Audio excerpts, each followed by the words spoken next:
Whoa, oh. Never doing this again. Bing.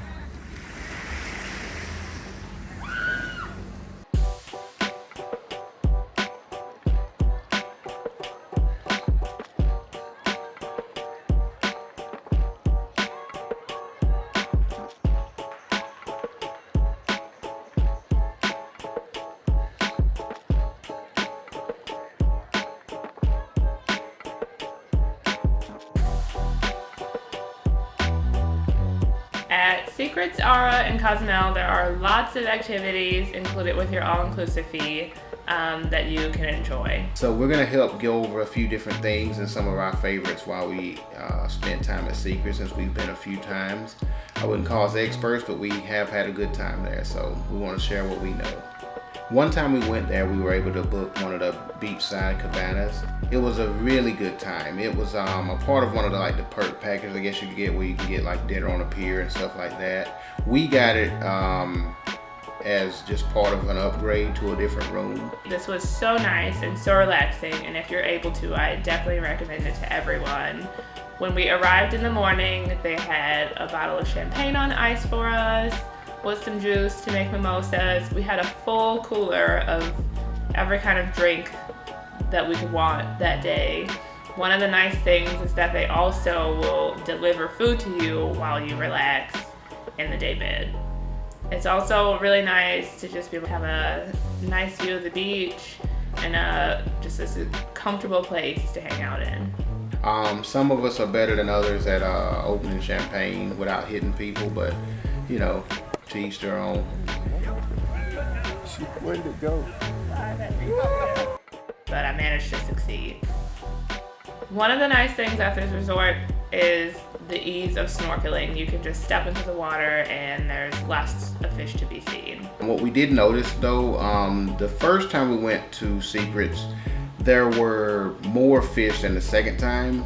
Someone mentioned that because the cruise ships weren't running, that some of them kind of drifted a little bit further out from the shore than they were before. But the first time we went, it was like you literally step in the water and there's fish everywhere. There's a good variety of fish, but you also will see a lot of the same one as well. But like, it just depends on the area you're in. So that's kind of what makes snorkeling fun, because you can swim to one area and there's fish, different fish than you will see in the other area. It is pretty rocky along the shore, so it was recommended to us that we go and purchase some water shoes. You can get them at the gift shop at both Secrets and Sunscape. They weren't too expensive, maybe about $20 a pair. Will's pair did start to get a hole in them by the end of the trip. Mine were still in good condition, and I was able to bring them with me when we went back a second time. The gift shop also sells snorkeling masks and goggles and things like that if you forgot yours at home. If you want to do more extensive snorkeling, there are snorkeling tours that you can book. They can pick you up pretty close to the resort. There's also some scuba diving tours, because the scuba diving in Cozumel is supposed to be fantastic. However, if you happen to see the post of a pier, do not grab onto it for support while you're adjusting your snorkeling mask. You will get a weird Mexican sea rash, and you will need the person that's with you to crush up Benadryl tablets to make you a Benadryl paste to help ease your itching from your new ocean rash. Please don't do that. Save yourself the trouble. The first time we went to Cozumel was during carnival season. And we were lucky enough that while we were in the cabana, they had a little parade that went through at the resort. This resort's been really good about doing a lot of themed events and stuff. So whenever something's going on in the city, they try to make sure that you know about it and you're involved even while you're at the resort. So it was cool to get to be a part of the parade and see everyone come out and have a good time. If you want to, you can also take a taxi to go into the city and watch the actual carnival parade. If you'd like to see a little bit more footage from that, go see our other video on things to do in Cozumel. One of the neat things about our second visit was that it coincided with Super Bowl Sunday. I've been to a lot of football parties, a lot of Super Bowl parties, but this is one that I've never got to experience, which is being by the ocean and watching the Super Bowl. So we watched all day as a resort, got this crazy setup together for a Super Bowl party. So that night, we got there a little early so we could get a good seat so we could actually see the game. They had a lot of different food out.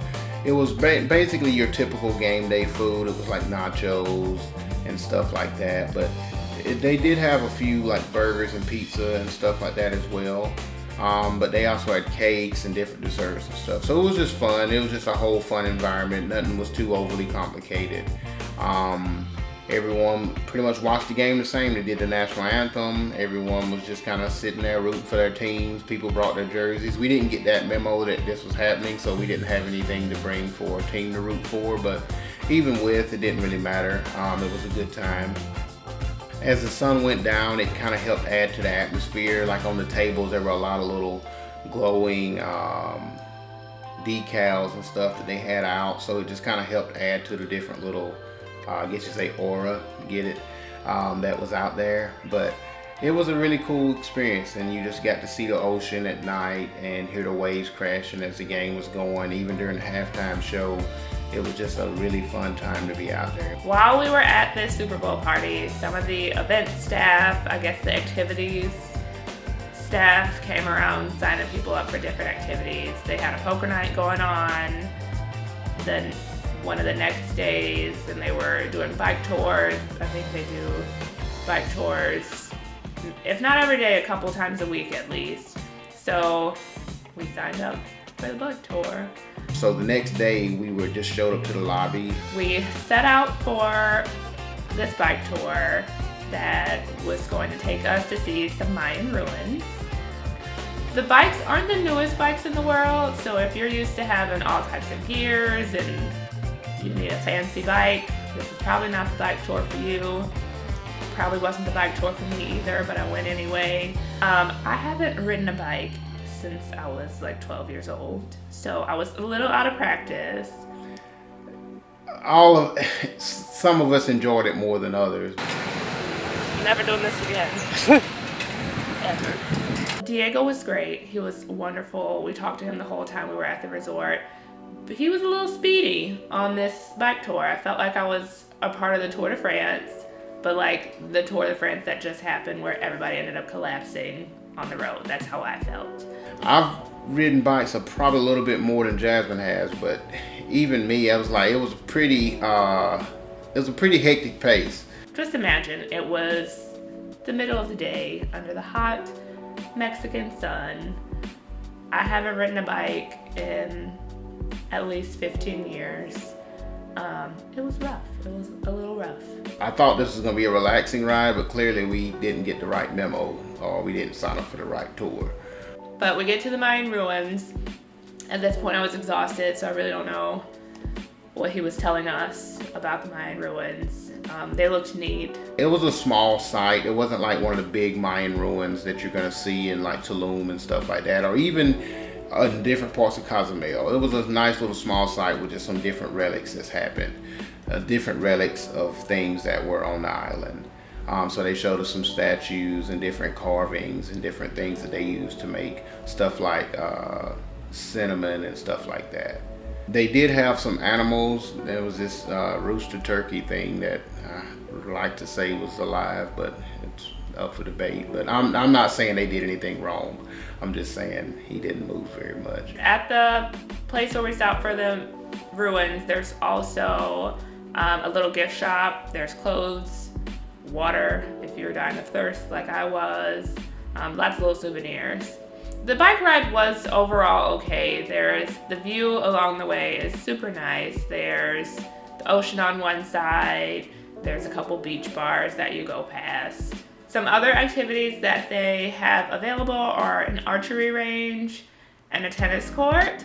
We didn't do these activities while we were there, but I'm sure it's super easy to get equipment to do those activities. It's so many things to do that you'd have to come here about 3 or 4, probably maybe even 5 times to do everything.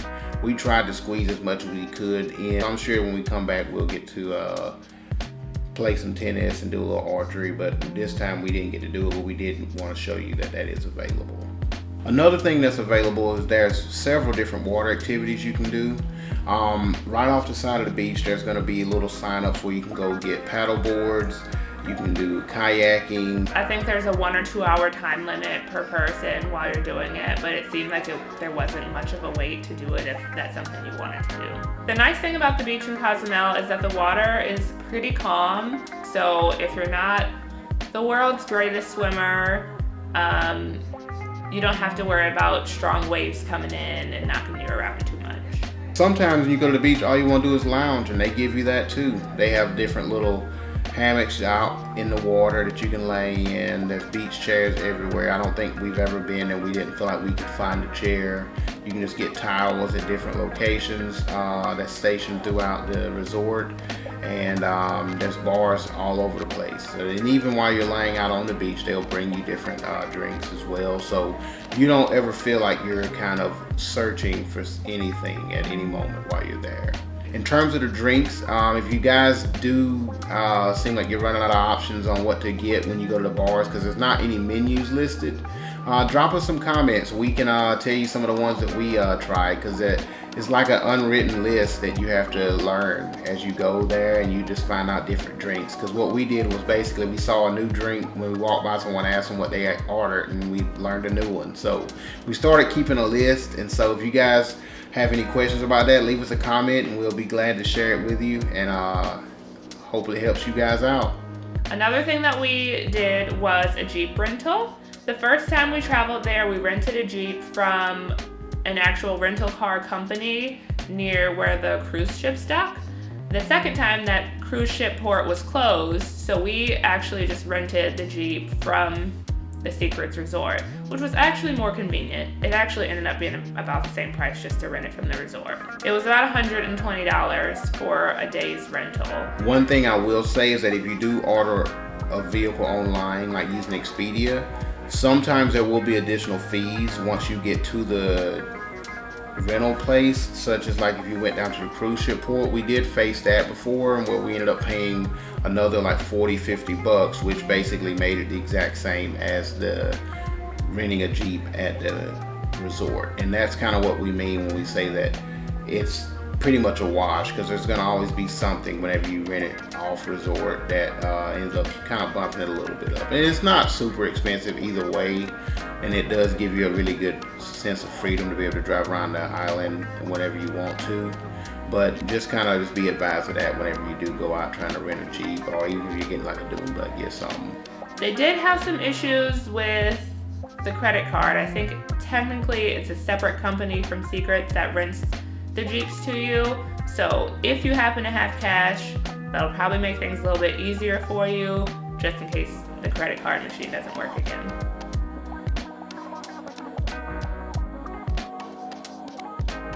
As an added little bonus, if you walk out of the main gates of the Secrets Resort and go just across the street, there's a little restaurant called Dona Chely. They have pretty limited hours, only open until about, I think, 2 p.m. every day. But if you want some authentic, home-cooked Mexican food, this is the place to get it. Everything was really delicious, and the prices were super, super low. They have pozole, fish tacos, and a lot of other little snacks and stuff over there. And it is very frequented by the locals, so I think that should be a telltale sign that it's pretty good food. But we went there and eaten, and it is really good. It doesn't look like much when you go by it, but I guarantee you won't regret getting to go over there. And the best thing about it is it's a walking distance from the resort, and you can just go get a quick snack after you've been out lounging on the beach, and then you can just go right back. So we enjoyed all the activities at Secrets. Everything is really easy to access and participate in if you choose to. There's lots to do to keep you occupied the whole time that you're there. If you can think of any questions about the activities, what we liked or disliked, just let us know in the comments and we'll get back to you and let you know. Thanks, guys. Peace.